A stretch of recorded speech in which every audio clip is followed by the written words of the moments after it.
Qu'est-ce que c'est que le multiplicateur de Keynes?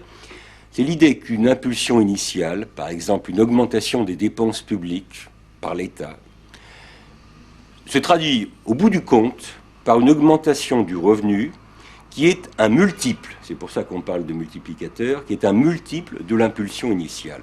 Par exemple, une augmentation de 100 des dépenses publiques va se traduire ou peut se traduire en bout de course par une augmentation du revenu de 400, on dira que le multiplicateur est égal à 4.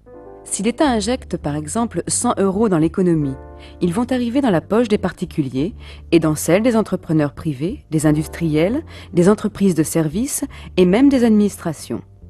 Les ménages vont épargner une part de cette somme et en consommer une autre, par exemple 75%. Ils vont donc dépenser 75 € supplémentaires pour leurs achats. Les entrepreneurs vont ainsi percevoir 75 € résultant de leurs ventes. Avec 75 € supplémentaires, ces entrepreneurs vont pouvoir payer des salariés et des fournisseurs. Ces salariés et ces fournisseurs vont dépenser à leur tour en consommation 75% de ces 75 €, soit environ 56 €. 75% de cette somme vont à nouveau être dépensés et ainsi de suite en vagues successives. Au bout du compte, l'économie aura absorbé 100 € plus 75 € plus 56 € plus 42 € plus 31 €, etc.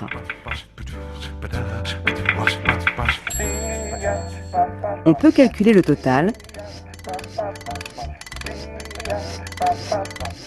Il vaut dans ce cas 400 €. Le multiplicateur est égal à 4. Alors de quoi dépend ce multiplicateur? Il dépend de l'intensité des fuites, parce qu'à chaque stade du processus, il y a une partie de la monnaie qui est distribuée, qui va être épargnée, donc qui ne va pas être tout de suite remise dans le circuit. Et puis il y a une partie, disons, de la monnaie qui va également servir à financer des importations, c'est-à-dire des achats à l'étranger, et ça sera également une fuite au plan de l'économie nationale. Il n'y a pas que l'épargne qui affecte le multiplicateur. Les importations, avec ces transferts de pouvoir d'achat vers l'étranger, atténuent aussi l'effet du multiplicateur. Ajouté à bien d'autres facteurs, le multiplicateur se situe dans la réalité entre 1 et 2. Mais ce sont des chiffres suffisants pour agir contre le chômage.